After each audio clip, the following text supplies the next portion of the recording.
ex-vicepresidente Al Gore se ha referido a la amenaza del cambio climático mundial como la verdad incómoda. Sin embargo, hay que proponer el urbanismo como alternativa con su eficaz rendimiento económico y ambiental.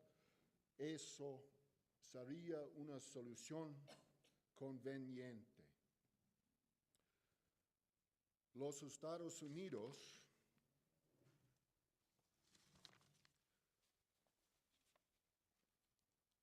utiliza casi el doble de energía per cápita que los países de Europa occidental. ¿Por qué? En Europa usan mejores y eficientes automóviles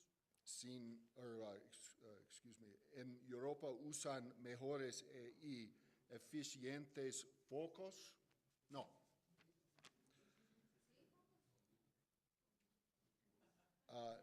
¿Acaso los europeos utilizan más automóviles sin emissions?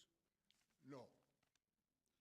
La principal razón de la eficiencia europea en materia de energía son sus patrones y modelos de desarrollo.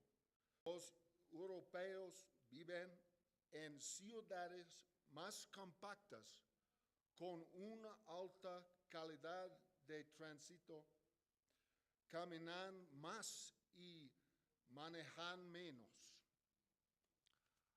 Ante las limitaciones de mi español, les ofrezco una disculpa y seguiré mi presentación en inglés.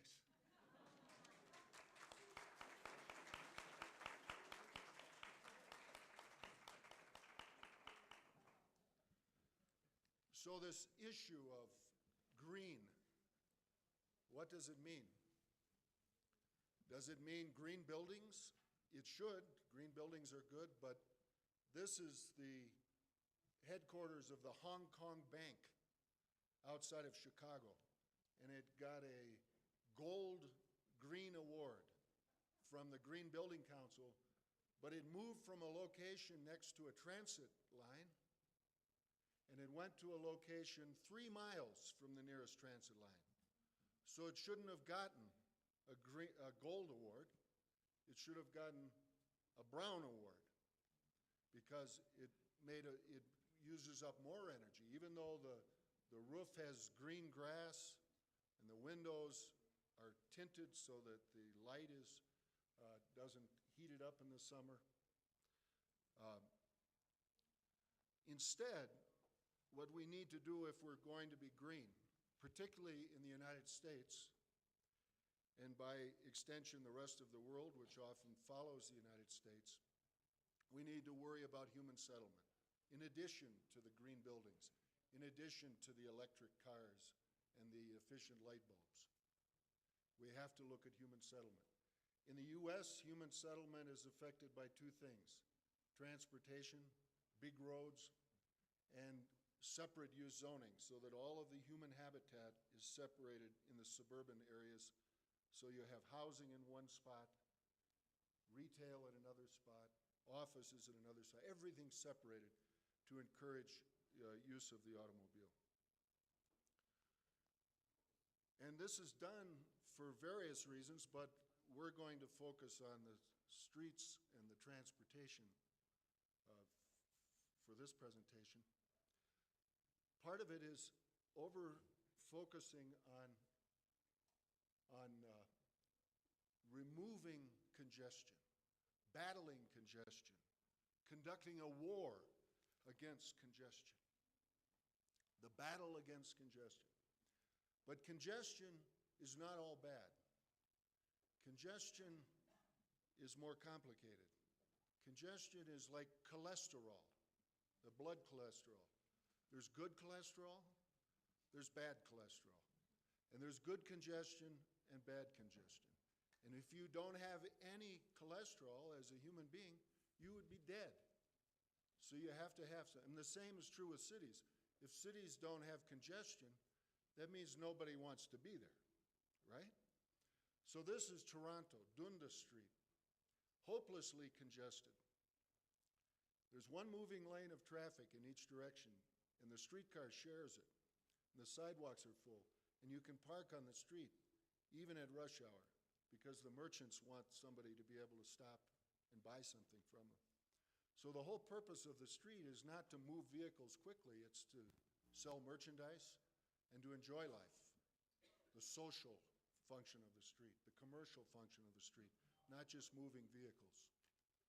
So you have congestion, but not just congestion of traffic.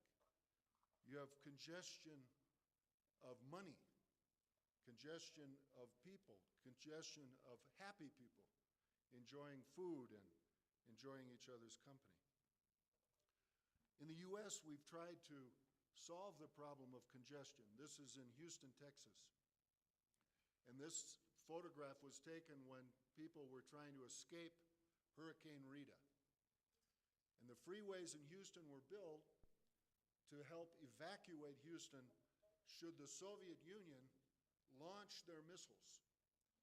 And before the missiles could reach Houston, everybody would jump on the freeway and get out of town and then be saved. But with Hurricane Rita, we found out that didn't work. Everybody tried to get out of town. They all tried to be on the same few freeways, and it broke down. Actually, tragically, 58 people died in the traffic jam for Hurricane Rita. A better solution would be like Bogota's street grid. A complex street grid gives you many choices. You can use your brain and work your way through the streets, particularly if you live in the city and are familiar with it. You'll know how to go to get out. If one street doesn't work, you try another. Now, where did these ideas come from to have these big streets? Did the CIA do it?